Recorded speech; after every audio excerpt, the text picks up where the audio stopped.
The Penguins might have to ice a different type of lineup this week, and Pat and I are going to discuss that and a lot more right after this.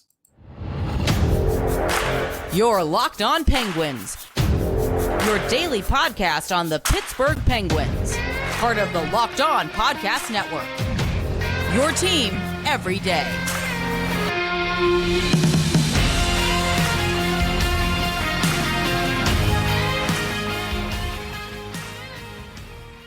Hello, welcome back to another episode of the Locked On Penguins podcast. I'm one of your hosts, Hunter Hodes. You can follow me on Twitter at Hunter Hodes, joined by my co-host, Patrick Dam. You can follow him on Twitter at Synonym for Wet, and you can follow the show's Twitter at LO_Penguins. Of course, thank you all so much for making this your first listen/watch of the day.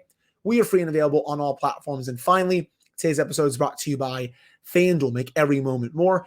Right now, new customers get $150 in bonus bets with any winning $5 bet. That's $150 if your bet wins. Visit FanDuel.com/lockedon to get started. So, Pat, as I teased for today's show, the Penguins might have a different type of lineup for at least a couple of the games this week, or potentially all three games this week, of course, with the Jágr game coming this upcoming Sunday.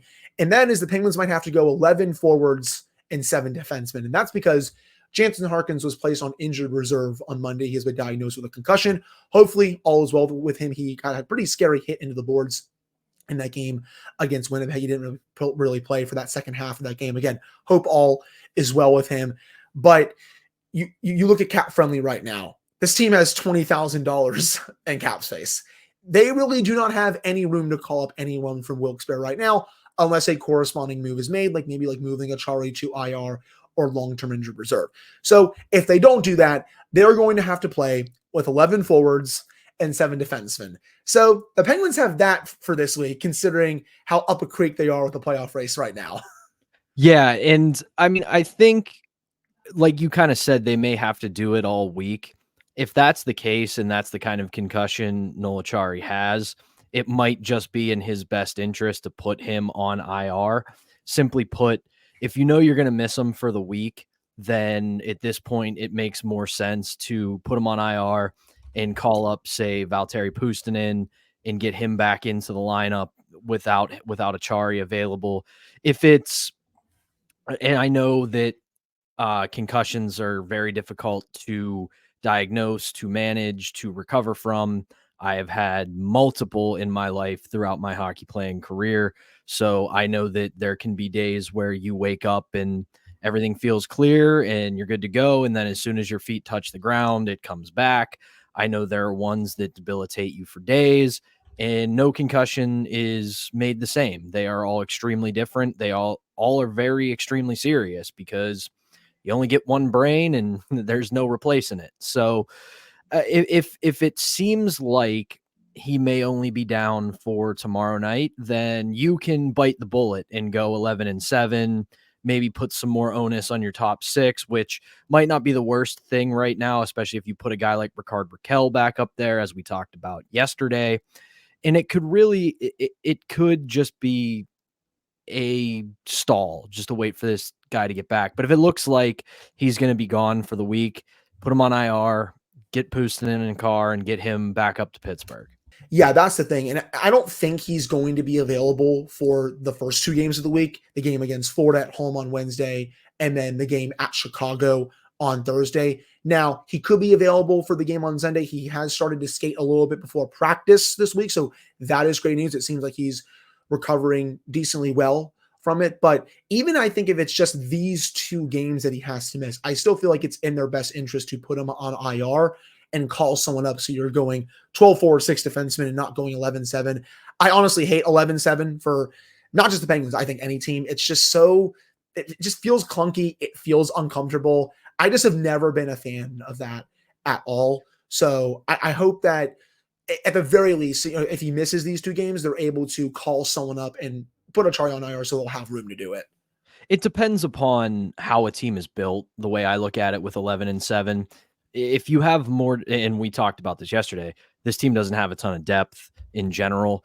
But if you're a team that has more defensive depth than you have forward depth, it can work, especially because chances are if you run 11-7, you basically have a third line, so to speak, on defense. your 4, 5, 6 defensemen are rotating, your top 4 defensemen stay the same. But at the same time, you look at this Penguins team, we bemoaned it yesterday for a while. They don't really have many defensemen outside of their top 3 in Letang, Carlson, and Pettersson. Everybody else is a distant 4th place behind those 3, if not worse. And then you look at the forward group, and outside of Crosby, Jake, Rust, Malkin a little bit, there's not a ton there to speak of. So this really, I'm with you on that. Going 11-7 with this Penguins roster is just not a key for success. But I will say this about it. The way we have talked about them winning games this season and playing simple, taking what the game gives them, being responsible defensively, if you roll out 11-7 roster in a game, you have to play that way. You can't take risks. You can't go outside the system because the lines are going to be in a blender. The defensive pairings are going to be in a blender. You can't try to do too much. You have to keep it extremely simple. So in an alternate universe, this might actually be helpful for this team because they're not going to be able to take risks and do things that go outside of the system. So maybe in a backward way, 11-7 forces this team to play a simple game. I mean, we've been wanting them to play that way all season. I mean, when they've been at their best, they've been playing that low-risk style where they're playing well defensively while still getting at least some chances offensively, and they're also finishing on those chances outside of the Harkins injury and the potential of going 11-7. Look at the 4 groups today, and you talked about Rickard Rakell potentially being in the top 6. Well, Pat, it looks like you're probably not going to get your wish. He is still on the 3rd line right now.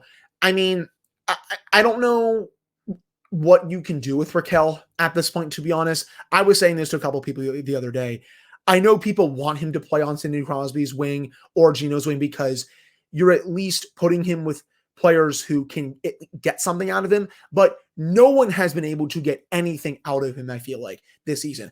He had a couple of decent games when he originally came back from that injury that really derailed that first month or 2 of the season for him. But after those first couple of games, he just turned back into the player that we saw before he got hurt. Again, 5 goals in almost half a season here. I don't think it's working out for anyone who he plays with. And again, yeah, you can put him up there with Crosby and Malkin, but it's not doing anything. So I don't really know what option they have for him at this point. They're still putting Brian Russ on the top line.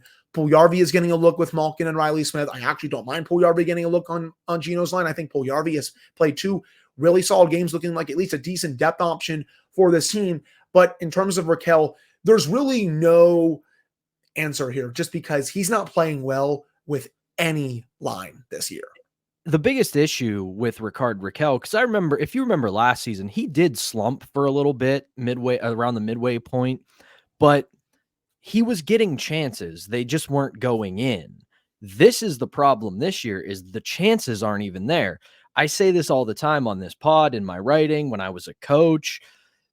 My issue starts when the chances stop coming. If a player is getting chances and they're just not going in, I'm not that worried because hockey at its core is an inherently random game. There is absolutely no way to predict goals. You just cannot do that. But it's when players like Rickard Rakell stop getting chances that it's a problem because it shows they're not playing well. Eventually, the pucks start going in, unless you're the Pittsburgh Penguins, because as we've seen for the last 2 years, they're great at generating offense, but the puck doesn't go in. But on a macro level with individual players, you look at it and think, okay, is Rickard Rakell creating offense? Is he creating possession? Is he getting chances, but they're just not going in? If the answer to all of those are no, and right now this year the answer to all those questions is no, then you have an issue. It's not like he's going down to the 3rd line and still getting those chances. That's not happening. He's just completely ineffective. For lack of a better term, he's been invisible this year. And for what he makes and what he's expected to do, that can't be the case. So again, I do think you eventually, and Mike Sullivan has to do this, you have to bite the bullet and give him a 5 to 10 game look with either Crosby or Malkin. And if the same stuff keeps happening, then you just have to throw your hands up and go, well, this guy's done. But right now, putting him with Lars Eller is not going to fix what's ailing him. It's not. I agree with you on that. I push back a little bit with what you were saying, just because he got those looks with Crosby and Malkin, and he wasn't doing anything with those chances. So I'm not really sure what's going to change this time around when he's been so bad. Maybe he proves me wrong if he gets another opportunity with one of those top two lines, but I'm not holding my breath considering how bad he's been this season. And you got to go, Red Dead Redemption 2, old Western movie here, and you got to give him that 5 to 10 game look and tell him, hey, pal, you're taking a seat at the bar at the Last Chance Saloon. It's now or never. Go ahead and do it. But right now, you can't twiddle him on the third line. You just can't, because it's not the kind of game he plays, nor is there enough talent on your third line center or your third line left wing that's going to help him there. It has to be with elite players who create offense and can help him break out of a slump. And if he doesn't, well, then it's probably time to figure out something else and have him move on with his life's work. That's fair. I mean, I can give you that. And, I didn't think we'd have a Red Dead Redemption 2 cameo on this episode from Pat, but hey, that's what happens when Arthur Morgan for life, baby. Pat's also playing that game for everyone. Love that game out there. But I think that'll do it for this first segment of today's show. Coming up in the second segment, it's a topic that a lot of people want to discuss, and we're going to dive right into it. What is the future of Penguins head coach Mike Sullivan? Should he keep his job after this season, or should the Penguins part ways and try to get a new head coach? But before we get to that, we got to tell you all about FanDuel. Get buckets with your first bet on FanDuel, America's #1 sportsbook, because right now, new customers get $150 in bonus bets with any winning $5 bet. That's $150 if your bet wins. You can bet on all your favorite NBA players and teams with quick bets, live same game parlays, exclusive props, and so much more. All you have to do is visit FanDuel.com/lockedon and shoot your shot. That's FanDuel, the official sportsbook partner of the NBA. All right, we're back here on this episode of the Locked On Penguins podcast. I'm one of your hosts, Hunter Hodes, joined by my co-host, Patrick Dam. So let's dive into it. We get comments about this all the time regarding the head coach of the Pittsburgh Penguins, Mike Sullivan. I see a lot of the discourse in a couple of Discords that I'm in on social media. And I think when it comes to Mike Sullivan, I'll say this. If they wanted to fire him this season, I think you would have seen it done already. I think the biggest thing for me is, and this is just my opinion, I don't think FSG wants to fire him before the extension kicks in. And I will also say this. I think that extension at the time, you look back at it right now, it was a bit premature considering what has happened since then. I thought at the time it was a great extension because I thought there was going to be a lot more success from him compared to what we've seen now. That's why I was like, okay, it's cool. He can get the extension. I think he's going to win a round or two in the playoffs, especially just a couple years ago when they probably should have beaten the Rangers had Sidney Crosby not gotten hurt and if they had gotten actual goaltending in that series, but I digress. After that, though, the results have gone down worse than I feared, and now the talk is really heated up regarding Mike Sullivan. But he's expected to make over $5 million per year on this extension. I believe it's around $5.5 million, somewhere around that. I believe it was Pierre LeBrun, that reported that on social media. One of the insiders that did. I believe it was Pierre, though. And I don't think FSG is prepared to eat all of that money before it even starts kicking in. And I get it from people. You want a new voice in there. You're seeing a lot of coaches get fired at this point. He's one of the longest tenured head coaches in the league. But I think if this were any other ownership group, I do think Mike Sullivan would have been fired by now. But I think FSG just also really likes him. I kind of think they see him as, I'm going to make a Boston reference here, obviously. But I think they think of him as a mini Bill Belichick in a way. That as a head coach, not as a general manager, obviously, because I know he ran the show in New England. But I think they think of him as a mini version of Bill Belichick. And that's one of the reasons why you continue to see him be the head coach of this team.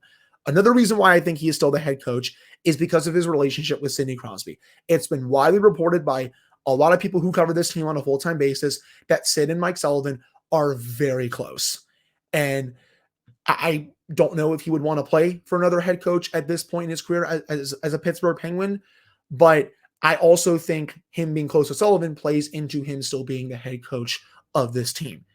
That said, I don't think he's had that good of a season. I think he could definitely improve in quite a few areas with some deployments, especially from his bottom six and the power play, because I do think he shares the blame for that.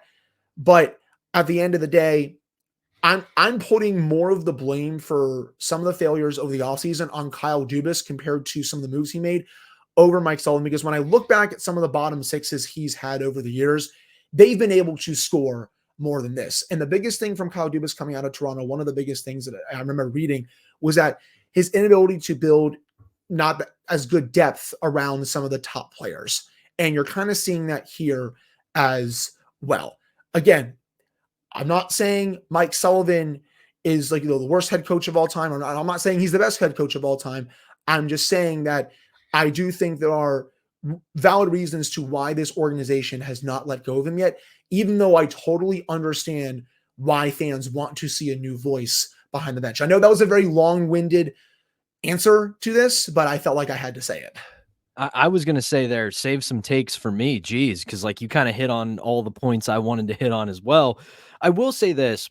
I have spoken with some of my friends up in the Boston area who are Red Sox fans, and they have knowledge of FSG, because I've seen a lot of takes about how FSG and John Henry are cheap. And it's not so much that they're cheap, it's that they're cheap in areas that don't affect the on the field, on the ice, on the court, whatever, on the pitch product, right? A lot of people in Boston don't like NESN that much. They think it could be so much more, and that's an FSG product, just like Sportsnet Pittsburgh is now an FSG product. But when it comes to the money they spend on their teams, they are not cheap. They will spend a lot of money on the teams themselves. However, I'm with you in that I don't think he's going to get fired this year or this offseason. They're not going to be afraid to pay out his contract should they fire him. But I believe they want the extension to start. They want to kind of say, all right, your extension's in place. Now it's on you. And to kind of take the conversation a little bit different direction, what you were saying about Kyle Dubas, I think it's kind of an apples to oranges comparison on the way he built rosters, because if you look at what he did in Toronto, a lot more draft capital, a lot more developmental capital, because he came in right at the start of the Matthews, Marner, Nylander era. So they still had a ton of draft capital. They still had a ton of young players in the Marlies. And he parlayed those into young, productive, cheap players on his roster so he could go out and pay Austin Matthews, Mitch Marner, William Nylander, John Tavares. And then you had these guys who were in the Marlies with the Marlies for a couple of years come up, and they're making $1 million, $1.5 million or less, and producing well above that pay rate. You look at the Penguins, and not a lot in Wilkes-Barre, not a ton of draft picks. So you kind of have to, like we talked about yesterday, you have to go shopping on July 1, and you are always going to overpay on July 1. Back to Mike Sullivan, though, I agree in a sense that it's time to question his longevity behind the bench. He has done a phenomenal job, I think, every single year. The only year I put on him for this team not winning is the Islanders series when they got swept, because they got out everything in that series. Outplayed, outcoached, outgoalied, out everything. And that he wears a lot of that. But then you look at everything in the subsequent losses. 2018, that team was gassed, 2 Stanley Cup runs. They didn't have it. And I also think the winner of that Penguins Cap series in 2018 was the Stanley Cup champion, no matter what. That was pretty much going to be the winner of the Stanley Cup that year. 2020 in the bubble, I can put it on him a little bit. He probably should have gone to Jari earlier instead of sticking with Murray. But at the same time, your goaltender is allowed to make a save. Same thing in 2021. Jari melts down. Casey DeSmith is hurt, so they can't even go to the backup goalie. That's a GM problem again. 22, same deal. They run back the same tandem. Jari's hurt. DeSmith gets hurt. Louis Domingue is a career AHL or fringe NHL guy. Again, nothing you can do about that other than get better players from your general manager. And then last year, that was just a deeply flawed team. I don't think Scotty Bowman, Herb Brooks in their prime could have lifted that team into the playoffs. But at the same time, then you look at this season, a little bit of improved depth, not by a lot, but improved compared to last season. And then you have the power play. Mike Sullivan doesn't, leave the ice and go back to his office and do whatever he does when the power play starts practicing at UPMC Lemieux.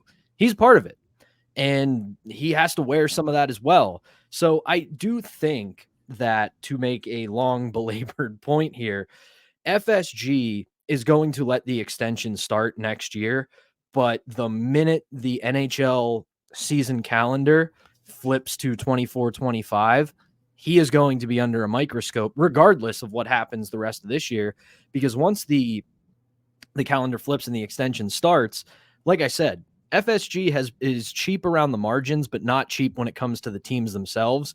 So if they do some facelifts of this team and this roster in the offseason, and we're getting similar results month and a half, 2 months into the season, they probably won't hesitate to let him go and find a new head coach. Plus, they spent a lot of money to bring in Kyle Dubas. And as much as good of a relationship they may or may not have, Mike Sullivan isn't Kyle Dubas's guy. Now, let's hope that the Leafs don't get rid of Sheldon Keefe, because I like Sheldon Keefe, but that is Kyle Dubas's guy. And if he's available and Mike Sullivan gets fired, Sheldon Keefe might have to learn Yinzer, buddy. I love that meme that you just put out there. But speaking of the Kyle Dubas relationship with Mike Sullivan, everywhere I've seen videos or audio of his GM show with Josh Getzov, or just interviews with the full-time media, he spoke glowingly about Mike Sullivan. It seems like they have a really good relationship together. But even outside of that, when it comes to this season as a whole, say they miss the playoffs, and with the way this is going right now, they very well may. That's back-to-back seasons of missing the playoffs and also not even winning a playoff series in 6 years. Who pays the price for another failure in this city? It ain't going to be the core. It's not Sidney Crosby. It's not Evgeny Malkin. It's not Chris Letang. It's not Erik Karlsson. Sure, it's other players on the roster that will pay the price, but who outside of that gets to pay the price? Because you saw last year, Pat, it was the front office. Ron Hextall gone. Brian Burke. See ya. This time, is it the assistant coaches that paid the full price? Or do FSG maybe say, oh no, Hunter and Pat, you guys are dumb. We're actually going to fire him right now after the season before this extension kicks in, because someone is going to have to pay if this team misses 2 years in a row, especially in a conference that, especially right now, is weak. So that's my question I have to you. No, I totally agree with you there. I mean, the thing I'm saying is this. I think it's highly unlikely that they would fire him after this year, but I don't think it's out of the question, especially if they miss the playoffs again. Because I wouldn't be surprised at all if they did, but I agree with you. I do think it's unlikely just because his relationship with Sidney Crosby, his relationship with Kyle Dubas, his extension hasn't kicked in yet. They all seem to think the world of him, especially the ownership group. But would I be surprised if they let him go? No, just because they haven't won a playoff series in 6 years. And this will be 2 straight seasons of missing the playoffs while the core is still performing at a high level. To me, that is unacceptable all around. No, I totally agree with you there. Like, there's no excuse to miss well, there are some, but they're not to miss the playoffs.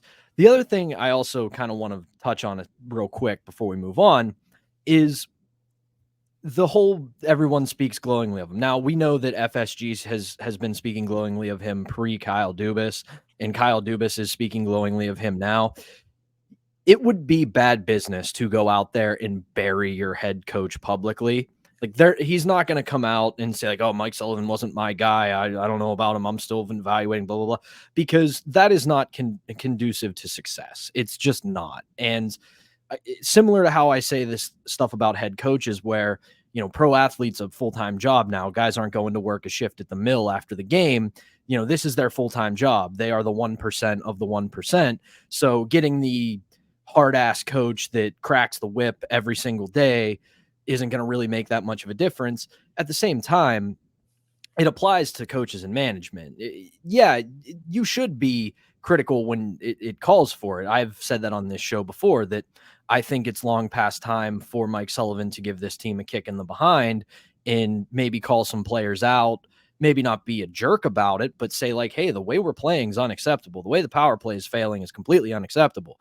It's fine to have your teams back, but eventually you got to put their feet to the fire. And the same can be said for the general manager. Now, Dubas doesn't have to go out and say Sullivan's terrible, I can't wait to get rid of him, but he can go out there and hint and say like, hey, we've tried everything on this power play and it's still not working. Eventually the coach has got to figure this out, but it's not conducive to success to have an environment that's toxic. Everybody gets called out. Everybody's sniping at one another. You do that, you become essentially the Eugene Melnick Ottawa Senators, because you remember how, and I don't mean to speak disparagingly of the dead, but that is what that team's environment was when he was owner. Everybody walked on eggshells and everybody was afraid to do their job because they knew they could get called out. If you do that now, it's just going to make things worse. Agreed. I don't want a toxic work environment or anything like that, but I would potentially want Dubas to, as you said, challenge Mike Sullivan, at least tactfully, I would say, on the GM show, when you meet with the media on the trade deadline, anytime you meet with the media, just tactfully do it and just say like, yeah, this is not good enough and it's on you and your staff to fix it, or there's going to be consequences, just because, again, missing 2 years in a row, that's not going to, especially with how this score continues to play. And putting people on notice isn't the worst thing. You don't have to be a jerk about it, but you can call obvious things obvious. Right. No, I agree with you 100%. But I think we've gone long enough on Mike Sullivan. We could probably go 30 more minutes, to be honest, regarding this head coach. But that would do it for this second segment. Coming up to end the show, we're going to look at the updated standings for the playoff race and the week ahead for this team. But before we get to that, we got to tell you all about Sleeper, which is the official daily fantasy app of the Locked On NHL Network. Sleeper is our number one choice for daily fantasy sports, and especially daily fantasy hockey, because with Sleeper, you can win 100 times your cash in daily fantasy hockey contests. You can do this by yourself. You can do this with your friends. Heck, you can even do this with your family, and you're not even limited to just hockey. You can do NFL, NBA, MLB, and college football all on Sleeper. All you have to do is pick whether studs like Connor McDavid, Sidney Crosby, Alex Ovechkin, now that he's scoring again, or Nathan McKinnon will record more or less their stats, goals, assists, plus minus. You can throw saves in there for goalies. And to win a 100 times bet on Sleeper, you need to correctly predict the outcome of 8 player stats. You heard me, Penguins fans. You can win 100 times your money playing daily fantasy hockey with Sleeper. Start paying attention and nail your picks so you can start winning big. Use promo code LOCKEDONNHL and you'll get up to a $100 match on your first deposit. Terms and conditions apply. That's code LOCKEDONNHL. See Sleeper's terms of use for details and locational availability. All right, we're back here on this episode of the Locked On Penguins podcast. I'm one of your hosts, Hunter Hodes, joined by my co-host, Patrick Dam. So the standings are continuing to get dicey for the Penguins. The Flyers win again on Monday. Pat, you jinxed it. I'm blaming you because, they did look bad before the break, but now they've come out of the break and they're looking like they did for the most part in the first half after I know they lost 5 in a row before heading into the break, but before that, they were looking like a playoff team, and now they're continuing to look like a playoff team this year, and I still honestly can't wrap my head around that. Right now, the break served them well. The break served them well. They were struggling before the break, and now they're right back to where they looked. So I'll wear that, but I'm gonna say this: it wasn't like it wasn't without evidence. That's true. I know. I just have to give you a little bit of crap there because it is funny. They lose 5 in a row. They're coming back down to earth. They come out of the break, and now they've won 4 in a row. They're in 3rd place in the Metro. 64 points. The Penguins are 11 points back of them, though. They do have the 5 games in hand. I will continue to ride that copium until they lose potentially all those games in hand. The Devils have also started to win a little bit more. They're 4th in Metro right now, 56 points. So, but the Penguins do have 2 games in hand. The Islanders have 56 points. The Capitals have 54. Penguins, 4th place is there for the taking in the Metro, but still that's not good enough right now. You look at the playoff race as a whole for the wild card, and the Penguins right now, 7 points behind the Detroit Red Wings. They have 60 points, 27, 18, and 6 for their overall record, 51 games for the Red Wings, 49 for the Penguins. This week, man, it's probably make or break time for this team. If it's not already, to be honest, they're going to have to bank every possible point this week. They're going to have to sweep that back-to-back. And I think they're going to have to get at least a point in that game against LA, or, I mean, preferably you win that just because you're honoring Yarmir Yager, for God's sake. But it's past time for this team to show consistency if they want to be in the playoff race. You can't be rotating win-loss, or win-win, loss, or even just a 2-1-1 stretch. You're still dropping points when you do stuff like that. It's beyond time to go on a 6-game winning streak, a 7-game winning streak. If they're not able to do that, then they might be toast at this point. This is such a big week. These next 6 to 10 games are so big, especially these next 6. 5 of those 6 are at home. 2 of them are against the Flyers and the Islanders, 2 teams that you are chasing in the Metropolitan Division. You have to bank those 4 points, and you play a Blackhawks team this week that is confirmed now. They are not going to have Connor Bedard. He's not going to be returning until next week. I know that's on a back-to-back. That one has to be a win. You do have a Panthers team coming to town on Wednesday. You've played them pretty tough all year. You need to stack points. There's no room for error. It has to start on Wednesday, even though it should have started more than a few weeks ago. Well, it's exactly what you said prior to or during the break. We talked about it after we had our freak out after the Arizona game, rightfully, but games in hand only matter if you win. And we're to the point now where the games in hand are starting to dwindle away. They're starting to catch up in games played with the rest of the conference. So at this point, you're still 7 points out of the second wild card. And I think it's only 2 or 3 games you're behind Detroit now. So they haven't done that. That has been the failing, is the fact that they had all these games in hand and they didn't take advantage of it. They dropped games that were very winnable. They played, I don't want to say down the competition in Winnipeg, because Winnipeg's a very good hockey team, but they definitely played down to competition in Minnesota. And maybe at this point, it's safe to say that they're not playing down to competition. This is just who they are. The hard conversation here is that maybe this team isn't as good as we want them to be. I also think we talked a lot about it. The Kyle Dubas quote unquote deadline to decide what he's going to do with this team. Like you said, these next 2 weeks might give him the answer he needs. If this team can't pull within a handful of points of the second wild card or even third in the Metro, maybe you punt on this season. And I know that's hard to say. I know we talked about that yesterday, but if they can't stack wins, yeah, it's great that Sidney Crosby's having a hell of a year and Chris Letang still looks good. Erik Karlsson's producing to his career pace. But if the rest of the team doesn't want to join them, you have to sit down with these guys and have a hard conversation of like, listen, this year isn't it. And next year, this offseason, we're going to make some tough decisions. You guys are going to be okay. You guys are going to be safe, but your supporting cast has to be better. And we're going to make some tough decisions to make that supporting cast better, which also folds into our discussion from the last segment. Maybe you tell them, hey, we're going to rebuild this roster top to bottom around you guys. And I know you like the coach, but if we do that and we get the same results, he might have to go too. Right. No, I don't disagree with anything you said there. I mean, I've been against punting for the last several weeks just because of how mid this conference is and everything else. But the Penguins also haven't woken up yet. And that's a very real thing that we have to discuss because you brought it up when you were talking there. I think this might just be a very mid to okay team this year that is not even good enough to make the playoffs in a conference that is not good. And that's concerning considering the amount of talent that is on this team, the amount of talent that was brought in over the offseason, the fact that you can't make the playoffs, especially when there are teams all around the conference and all around the league, especially that are having down years that some of us didn't expect them to have, like the Devils, for example. I mean, that's concerning to me. So it is a very real possibility that they do punt on this season. If they do, I'll have to live with it. And, we'll look for the positives coming out of it. That's what we like to do on this show. But even if they do punt, I think they're going to go make another run at this next season. They're not going to blow this thing up, as I know some fans want them to do.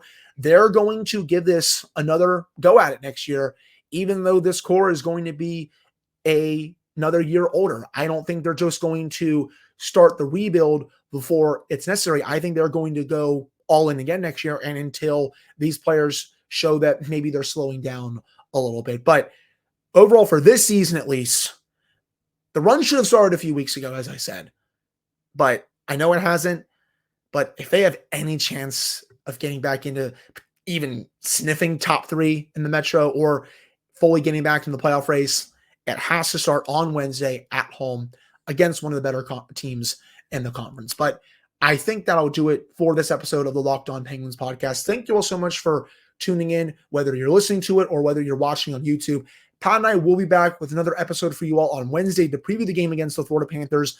And then on Thursday, we'll recap that game, get you all set for the tilt in Chicago. And then Friday, we'll recap that game, get you all set for Yager night on Sunday at home against the Los Angeles Kings. But again, that will do it for this one. Thank you all so much for tuning in. We really appreciate it. We'll be back on Wednesday.